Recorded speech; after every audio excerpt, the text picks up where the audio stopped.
High everyone, welcome back to the Bong Academy YouTube channel. আমি তোমাদের সৌমেন দা। তো বন্ধুরা, আজকে recommend to the post of constable, lady constable in Kolkata police 2024-এর প্রিলি পরীক্ষা সংগঠিত হয়ে গেল। তো আশা করি প্রত্যেকে তোমরা ভালো পরীক্ষা দিয়েছো। কোশ্চেনের লেভেল কেমন হয়েছে, সবচাইতে বড় প্রশ্ন, কাট অফ কত যেতে চলেছে। কাট অফ নিয়ে অনেকেই চিন্তিত, কারণ ডাব্লিউবিপি কনস্টেবলেরও পরীক্ষা ভালো হয়নি, কেপি কনস্টেবলের পরীক্ষা মোটামুটি হয়েছে। তো কাট অফ কত যেতে পারে এই নিয়ে অনেকেরই চিন্তা ভাবনা রয়েছে। অনেকে বলছো বারবার যে দাদা কাট অফ কত যেতে পারে কেপি কনস্টেবলের প্রিলি পরীক্ষায় পাস করার জন্য। কোশ্চেনের লেভেল কেমন হয়েছে সমস্তটাই তোমাদেরকে বলছি। পুরো ভিডিওটা দেখার চেষ্টা করবে। চ্যানেলে নতুন হলে অবশ্যই চ্যানেলটাকে সাবস্ক্রাইব করে পাশে থাকা বেল আইকনটাকে প্রেস করে দেবে।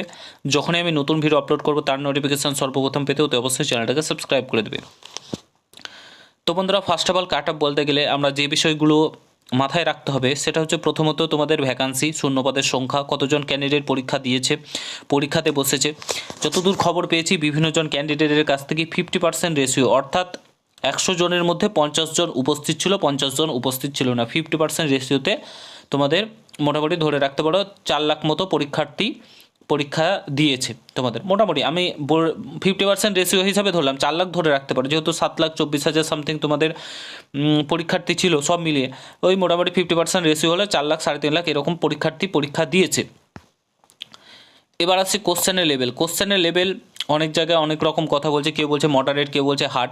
দেখো, কোশ্চেনের লেভেল মডারেট টু হার্ডই বলা চলে, ঠিক আছে। ইজি বলা চলে, ইজি কয়েকটা ছিল, বাট মডারেট টু ম্যাথ ট্যাথগুলো একটু ক্যালকুলেটিভ ছিল, রিজনিংগুলো একটু মানে ভাবনা চিন্তার দিক থেকে মানে এই সময়ে এগুলো করাটাই অনেকটাই টাফ, ঠিক আছে। বিশেষ করে যারা পুলিশ পরীক্ষার্থী রয়েছে, পুলিশের জন্য শুধু প্রিপারেশন নিচ্ছ, তাদের জন্য অনেকটাই টাফ। তো এগুলো ট্র্যাকেল করা, সময় বাঁচানো, এগুলো করা, ম্যাথগুলো একটু সময় সাপেক্ষ। তো আশা করি তাও তোমরা ভালো পরীক্ষা দিয়েছো। তো কাট অফ নিয়ে চিন্তিত যে দাদা কাট অফ কত যাবে, কাট অফ কত যাবে। দেখো, আমার মতে আমি যে কাট অফটা তোমাদেরকে বলছি পুরোপুরি এক্সপেক্টেড কাট অফ। আমি সমস্ত কিছু বিচার বিবেচনা করে বলছি, সমস্ত কিছু দেখে। তোমরা এই নাম্বারগুলো যদি কেউ পেয়ে থাকো, আশা করি তোমরা মোটামুটি মাঠের জন্য ডাক পেয়ে যাবে। কত নম্বর তোমাদের এবার ভ্যাকান্সি বেশি রয়েছে। আগের বার তোমাদের 2200 মতো ভ্যাকান্সি ছিল, 67 না কত কাট অফ গেছিলো, 67 সামথিং কাট অফ গেছিলো, 67.25 আই থিঙ্ক, আমার যতদূর মনে আছে কেপি কনস্টেবলের 2022-এরটা।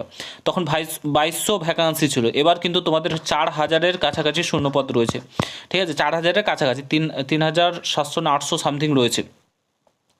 তো এবার তোমাদের কাট অফ কিন্তু কম যাবে। কোশ্চেন মডারেট টু যেহেতু হার্ড হয়েছে, তোমাদের মোটামুটি আমি যেটা বলছি ইউআরের ক্ষেত্রে যারা 50 থেকে 53 মতো পাচ্ছ, এই নাম্বারটা যারা পাচ্ছ 50 থেকে 53, এই নম্বরটা কিংবা 55ই ধরো, 50 থেকে 55 মতন যারা নাম্বারটা পাচ্ছ, তোমরা প্রিলি পরীক্ষার জন্য ডাক পাবে, কিংবা তারও বেশি, এটা -5ও হয়ে যেতে পারে। এইটুকুন তোমাদেরকে বলে দিচ্ছে -5। যারা 45 নম্বরও পাচ্ছ, 45 প্লাস, 45 থেকে 50, তারাও ডাক পেতে পারো, কারণ কোশ্চেন মডারেট হয়েছে। যারা পরীক্ষা দিয়েছে তারা এক্সাম হলে কেউ বুঝতে পারেনি, ঠিক আছে। কোশ্চেন মানে ট্রিকি করেছে, তোমাদেরকে একটু পেঁচানোর চেষ্টা করেছে, যেটা এখনও পর্যন্ত তোমরা ধরতে পারোনি, ঠিক আছে। বাড়িতে এসে দেখবে অনেকেরই কোশ্চেন, যারা বলেছিল 70টা করেছি, তারা বাড়িতে এসে কিন্তু দেখবে যখন উত্তরপত্র মেলাবে মোটামুটি ওই 45 থেকে 55-র মধ্যেই থাকবে স্কোর বেশিরভাগ।